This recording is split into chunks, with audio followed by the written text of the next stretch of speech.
ಇಡೀ ಮನೆಗೆ ಬೆಂಕಿ ಬಿದ್ದು ಖರ್ಗೆ ಕೂದಲೆಳೆ ಅಂತರದಲ್ಲಿ ಮಿಸ್ ಆಗಿದ್ರು. ಅವತ್ತು ಕರ್ನಾಟಕದ ಹಳ್ಳಿ ಕೂಡ ರಜಾಕಾರರ ಕ್ರೌರ್ಯಕ್ಕೆ ಸಾಕ್ಷಿಯಾಗಿತ್ತು.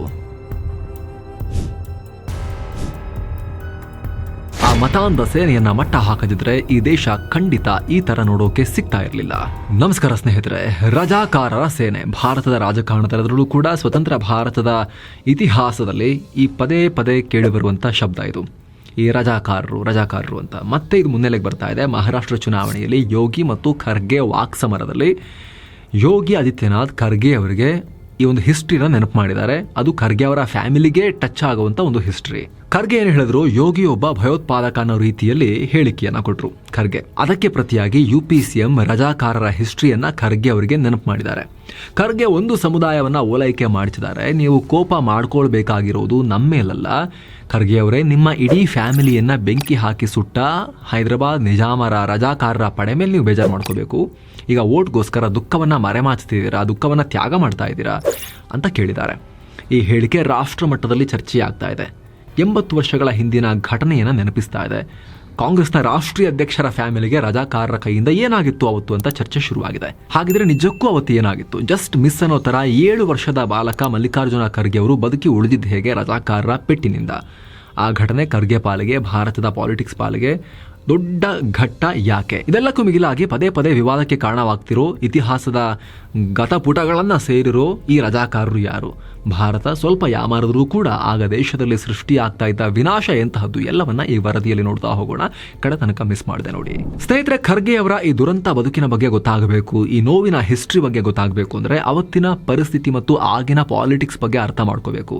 ಅಂದಹಾಗೆ ಇದೆಲ್ಲ ಶುರುವಾಗೋದು 1940ರ ದಶಕದಲ್ಲಿ. ಅಷ್ಟೊತ್ತಿಗೆ ಭಾರತ ಸ್ವಾತಂತ್ರ್ಯಕ್ಕಾಗಿ ಹೋರಾಡ್ತಾ ಇತ್ತು. ನಿಮಗೊತ್ತು, ಈ ಬೀದರ್ ಭಾಗ ಎಂಟೈರ್ ಈ ಕಲ್ಯಾಣ ಕರ್ನಾಟಕವನ್ನೆಲ್ಲ ಹೈದರಾಬಾದ್ ನಿಜಾಮನ ಆಡಳಿತದಲ್ಲಿ ನಾವು ನೋಡ್ತಾ ಇದ್ವಿ. ಆಗ 1947ರಲ್ಲಿ ದೇಶ ಇಂಡಿಪೆಂಡೆಂಟ್ ಆದಾಗ ಹೈದರಾಬಾದ್ ನಿಜಾಮ ನಾನು ಭಾರತಕ್ಕೆ ಸೇರಲ್ಲ, ಪಾಕಿಸ್ತಾನಕ್ಕೆ ಸೇರ್ಕೋತೀನಿ ಅಂತ ಹೊರಟಿದ್ದ.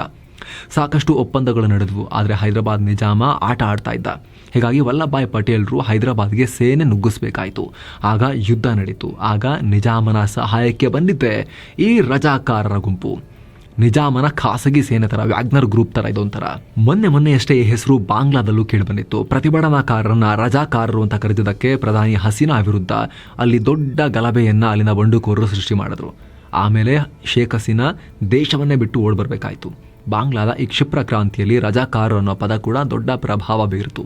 ಯಾಕಂದ್ರೆ ರಜಾಕಾರರು ಅನ್ನೋದಕ್ಕೆ ಉರ್ದು ಮತ್ತು ಪರ್ಷಿಯನ್ ಭಾಷೆಯಲ್ಲಿ ಹೆಲ್ಪರ್ ಅಥವಾ ವಾಲಂಟೀರ್ಸ್ ಅನ್ನೋ ಅರ್ಥ ಬರುತ್ತೆ. 1971ರಲ್ಲಿ ಪಾಕಿಸ್ತಾನ ವಿರುದ್ಧ ಬಾಂಗ್ಲಾದೇಶಿಗಳು ಲಿಬರೇಷನ್ ಯುದ್ಧ ಮಾಡಿದ್ದ ಟೈಮ್ನಲ್ಲಿ ಕೆಲ ಬಾಂಗ್ಲಾದೇಶಿಗಳು ಪಾಕಿಸ್ತಾನಕ್ಕೆ ಹೆಲ್ಪ್ ಮಾಡಿದ್ರು. ಇವ್ರನ್ನ ರಜಾಕಾರರು, ದೇಶದ್ರೋಹಿಗಳು ಅಂತ ಇವತ್ತಿಗೂ ಗುರುತಿಸಲಾಗುತ್ತೆ. ಅದಕ್ಕೆ ಅವತ್ತು ಬಾಂಗ್ಲಾದಲ್ಲಿ ಅಷ್ಟು ದೊಡ್ಡ ಕೋಲಾಹಲ ಸೃಷ್ಟಿಯಾಗಿತ್ತು. ಇನ್ನು ಈ ಹೆಸರಿನ ಮೂಲ ನಮ್ಮ ಭಾರತ ಅಂದ್ರೆ ಹೈದರಾಬಾದ್. ಈ ರಜಾಕಾರರ ಗುಂಪು ಅಂದ್ರೆ ಸುಮಾರು ಜನ ಹೈದರಾಬಾದ್ ನಿಜಾಮರ ಸೇನೆ ಅಂತ ಅನ್ಕೊಂಡಿದ್ದಾರೆ. ಅಫಿಷಿಯಲ್ ಸೇನೆ ಅಲ್ಲ, ಅನ್ಅಫಿಷಿಯಲ್ ಖಾಸಗಿ ಬಂಡುಕೋರರ ಪಡೆ.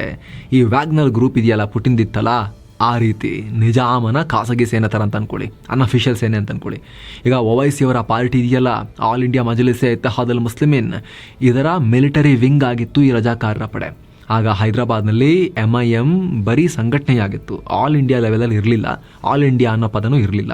ಮಜ್ಲಿಸೆ ಇತ್ತಿಹಾದ್ ಮುಸ್ಲಿಮೀನ್ ಅಂತಷ್ಟೇ ಅದನ್ನು ಕರಿತಾ ಇದ್ರು. ಕೌನ್ಸಿಲ್ ಆಫ್ ಮುಸ್ಲಿಂ ಯೂನಿಟಿ ಅನ್ನೋ ಅರ್ಥ ಬರುತ್ತೆ ಇದಕ್ಕೆ.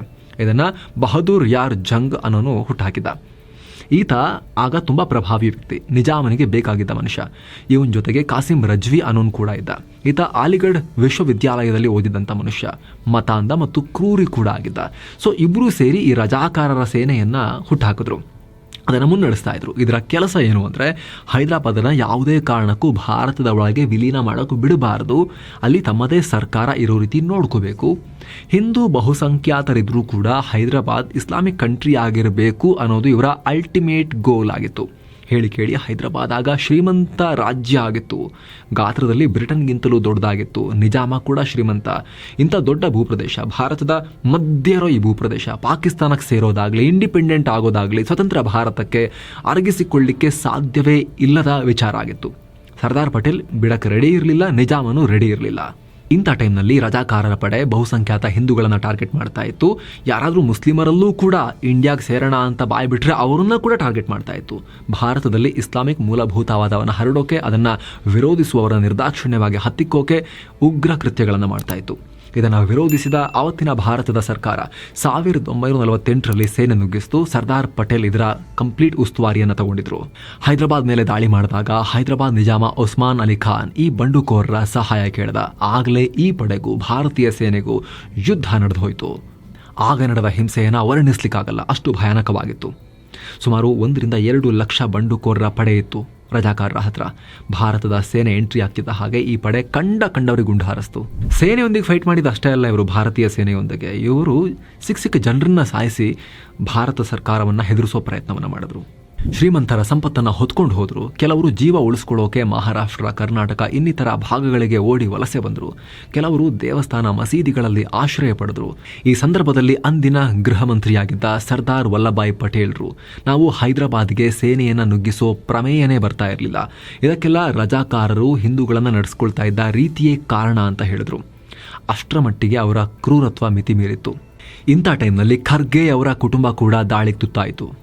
ಖರ್ಗೆ ಅವರು ಆಗ ಬೀದರ್ ಜಿಲ್ಲೆಯಲ್ಲಿದ್ದರು. ಇವತ್ತಿನ ಬೀದರ್ ಜಿಲ್ಲೆಯ ವರವಟ್ಟಿ ಅನ್ನೋ ಕಡೆ 1942ರಲ್ಲಿ ಇವರ ಜನನ ಆಯಿತು. ಮಲ್ಲಿಕಾರ್ಜುನ ಖರ್ಗೆ ಅವರದು ಕೃಷಿ ಮಾಡ್ಕೊಂಡು ಜೀವನ ಮಾಡ್ತಾ ಇದ್ರು ಇವ್ರ ಫ್ಯಾಮಿಲಿಯವರು. ತಂದೆ ಮಾಪಣ್ಣ, ತಾಯಿ ಸಾಬವ್ವ. ಖರ್ಗೆ ಅವರಿಗೆ ಸಹೋದರ ಎಲ್ಲರೂ ಇದ್ದರು. ಅವತ್ತಿಗೆ ಈ ಬೀದರ್ ಕೂಡ ನಿಜಾಮನ ಆಳ್ವಿಕೆಯಲ್ಲಿತ್ತಲ್ಲ, ಹೀಗಾಗಿ ರಜಾಕಾರರ ಗ್ಯಾಂಗ್ ಇಲ್ಲಿಗೂ ನುಗ್ಗಿ ಹಿಂಸಾಚಾರವನ್ನು ಶುರು ಮಾಡ್ತು. ಈ ಸಮಯದಲ್ಲಿ ಮಲ್ಲಿಕಾರ್ಜುನ ಖರ್ಗೆ ಮತ್ತು ತಂದೆ ಮಾಪಣ್ಣ ಇಬ್ಬರು ಹೊರ ಕೆಲಸಕ್ಕೆ ಹೋಗಿರ್ತಾರೆ. ಖರ್ಗೆ ಅವರು ಚಿಕ್ಕವರಾದರೂ ಕೂಡ ದುಡಿಯೋಕ್ಕೆ ಶುರು ಮಾಡಿದರು. ಆಗ ದಿಢೀರಂತ ಹಿಂಸಾಚಾರದಲ್ಲಿ ಇವರ ಮನೆಗೆ ಬೆಂಕಿ ಹಚ್ಚಲಾಗುತ್ತೆ. ಖರ್ಗೆ ಅವರ ಇಡೀ ಫ್ಯಾಮಿಲಿ ಸುಟ್ಟು ಹೋಗುತ್ತೆ, ಜೀವಂತವಾಗಿ ಸುಡಲಾಗುತ್ತೆ. ತಂದೆ ಮತ್ತು ಮಗ ಮಾತ್ರ ಉಳ್ಕೊಂಡು ಅತಂತ್ರರಾಗ್ತಾರೆ. ಇದನ್ನು ಖುದ್ದು ಖರ್ಗೆಯವರು ಮತ್ತು ಖರ್ಗೆ ಅವರ ಮಗ ಪ್ರಿಯಾಂಕ್ ಖರ್ಗೆ ಅನೇಕ ಸಂದರ್ಭಗಳಲ್ಲಿ ಅಫಿಷಿಯಲ್ ಆಗೂ ಹೇಳ್ಕೊಂಡಿದ್ದಾರೆ. ಜೊತೆಗೆ ಈ ವೇಳೆ ತಮ್ಮನ್ನು ಕೊಲ್ಲಬಹುದು ಅನ್ನೋ ಭಯದಿಂದ 7 ವರ್ಷದ ಪುಟಾಣಿ ಬಾಲಕ ಖರ್ಗೆ ಮತ್ತು ಅವರ ತಂದೆ ಕಾಡುಗಳಲ್ಲಿ, ಪೊದೆಗಳಲ್ಲಿ ಅವಿತು ಜೀವ ಉಳಿಸ್ಕೊಂಡಿರ್ತಾರೆ. ಆಮೇಲೆ ಅವರು ಗುಲ್ಬರ್ಗಕ್ಕೆ ಬಂದು ನೆಲೆ ಕಾಣೋದು. ಇನ್ನು ಮಲ್ಲಿಕಾರ್ಜುನ ಖರ್ಗೆ ಅವರ ತಂದೆಯ ಸಹೋದರರೊಬ್ಬರು ಪುಣೆಯಲ್ಲಿರ್ತಾರೆ, ಭಾರತೀಯ ಸೇನೆಯಲ್ಲಿ ಕೆಲಸ ಮಾಡ್ತಿರ್ತಾರೆ. ಈ ಗಲಭೆ ಎಲ್ಲ 1 ವಾರ ಕಳೆದ ಮೇಲೆ ಬಂದು ನೋಡಿದಾಗ ಈ ವಿಚಾರ ಗೊತ್ತಾಗುತ್ತೆ. ಆ ನಂತರ ಖರ್ಗೆ ಅವರ ಫ್ಯಾಮಿಲಿ ಕಲಬುರಗಿಗೆ ಬಂದು ಜೀವ ಉಳಿಸ್ಕೊಳ್ಳುತ್ತೆ. ಅಲ್ಲಿಂದ ಅವರು ಟೆಕ್ಸ್ಟೈಲ್ ಮಿಲ್ನಲ್ಲಿ ಕೆಲಸ ಮಾಡ್ತಾರೆ. ಆಮೇಲೆ ಓದು, ಶಿಕ್ಷಣ, ರಾಜಕೀಯ ಎಲ್ಲ ಕಂಟಿನ್ಯೂ ಆಗುತ್ತೆ. ಸೊ ಹೀಗಾಗಿನೇ ಈ ಘಟನೆಯನ್ನು ಖರ್ಗೆ ಅವರ ಪಾಲಿಗೆ ಟರ್ನಿಂಗ್ ಪಾಯಿಂಟ್, ಅವರ ಜೀವನದ ಅತ್ಯಂತ ಪ್ರಮುಖ ಘಟ್ಟ ಅಂತ ಪರಿಗಣಿಸಲಾಗುತ್ತೆ. ಸ್ನೇಹಿತರೆ, ರಜಾಕಾರರು ಎಂತಹ ದೇಶ ವಿರೋಧಿಗಳಾಗಿದ್ರು ಅಂದರೆ ಅವರಿಗೆ ಭಾರತ ಅನ್ನೋ ಪದ ಕಂಡ್ರೂ ಆಗ್ತಿರ್ಲಿಲ್ಲ. ಬೀದರ್ ಜಿಲ್ಲೆಯ ಬಸವ ಕಲ್ಯಾಣ ತಾಲೂಕಲ್ಲಿ ಗೊರಟ ಅನ್ನೋ ಹಳ್ಳಿ ಬರುತ್ತೆ. ಈ ಹಳ್ಳಿ ಮೇಲೆ ರಜಾಕಾರರು ದಾಳಿ ಮಾಡಿದ್ರು. ಕಾರಣ ಈ ಗ್ರಾಮದ ಜನ ತ್ರಿವರ್ಣ ಧ್ವಜವನ್ನು ಇಟ್ಕೊಂಡಿದ್ರು ಅನ್ನೋ ಕಾರಣಕ್ಕೋಸ್ಕರ. ಅದು ದೊಡ್ಡದಲ್ಲ, ಸಣ್ಣದೊಂದು ಭಾರತದ ತ್ರಿವರ್ಣ ಧ್ವಜವನ್ನು ಇಟ್ಕೊಂಡಿದ್ರು ಅನ್ನೋ ಕಾರಣಕ್ಕೋಸ್ಕರ. ಅದೊಂದೇ ವಿಚಾರ ಇಡೀ ಹಳ್ಳಿಗೆ ನುಗ್ಗಿ 100 ಜನರನ್ನ ಹತ್ಯೆ ಮಾಡಿದ್ರು ರಜಾಕಾರರು. ಅತ್ಯಾಚಾರ, ಮನೆಗಳಿಗೆ ಬೆಂಕಿ ತುಂಬ ಕಾಮನ್ ಆಗಿತ್ತು. ಅವರಿಗೆ ರಾಕ್ಷಸರ ಥರ ವರ್ತಿಸ್ತಾ ಇದ್ರು. ಸೊ ಈಗ ಅಲ್ಲಿ ಈ ಘಟನೆಗೆ ಸಂಬಂಧಪಟ್ಟಂತೆ ಒಂದು ಮೆಮೋರಿಯಲ್ ನಿರ್ಮಾಣ ಮಾಡಲಾಗಿದೆ. ಅಲ್ಲಿ ಈಗಲೂ ಇದೆ ಮೆಮೋರಿಯಲ್. ಅಂಥ ಪರಿಸ್ಥಿತಿ ಇತ್ತು ಎಲ್ಲ ಕಡೆ ಈ ಹೈದರಾಬಾದ್ ನಿಜಾಮನ ಆಳ್ವಿಕೆಯ ಜಾಗಗಳಲ್ಲಿ. ಅದಾದಮೇಲೆ ಭಾರತ ರಜಾಕಾರರ ಪಡೆಯನ್ನು ಫುಲ್ ಕ್ರಶ್ ಮಾಡಿ ಬಿಸಾಕತ್ತೆ, ಬ್ಯಾನ್ ಮಾಡ್ತಾರೆ. ಬರೀ MIMಗೆ ಅಂದರೆ ಈಗಿರೋ OIC ಪಾರ್ಟಿಯ ಓಲ್ಡರ್ ವರ್ಷನ್ ಅದಕ್ಕೆ ಮಾತ್ರ ಉಳ್ಕೊಳ್ಳೋಕ್ಕೆ ಅವಕಾಶ ಕೊಡಲಾಗುತ್ತೆ. ಇದರ ಮುಖ್ಯಸ್ಥನಾಗಿದ್ದ ಕಾಸಿಂ ರಿಜ್ವಿಯನ್ನು ದಶಕಗಳ ಕಾಲ ಜೈಲಿಗೆ ಹಾಕಲಾಗುತ್ತೆ. ಅದಾದಮೇಲೆ ಆತ ಬಿಡುಗಡೆ ಆದಮೇಲೆ ಪಾಕಿಸ್ತಾನಕ್ಕೆ ಹೋಗಿ ಅಲ್ಲಿ ಸಾಯ್ತಾನೆ. ಕೆಲ ಇತಿಹಾಸಕಾರರ ಪ್ರಕಾರ ಆತ ಕಾಸಿಂ ರಿಜ್ವಿ ಪಾಕಿಸ್ತಾನಕ್ಕೆ ಹೋಗಿ ಭಾಳ ಚೆನ್ನಾಗಿರ್ತೀನಿ ಅಂತ ಅಂದ್ಕೊಂಡು ಅಲ್ಲಿ ಕಡೆ ದಿನಗಳಲ್ಲಿ ನಿರ್ಗತಿಕಂತರ ಕಳೆದು ಬಿಟ್ಟ, ಬಿಕಾರಿ ಥರ ಆಗಿ ಹೋಗಿದ್ದ. ಹಂಗೆ ಆ ರೀತಿ ಆತನ ಅಂತ್ಯ ಆಗುತ್ತೆ ಅಂತ ಕೂಡ ಉಲ್ಲೇಖ ಮಾಡಿದ್ದಾರೆ.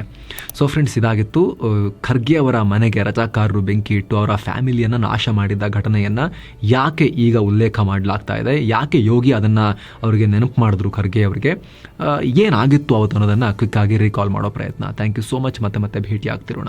ನಮಸ್ತೆ.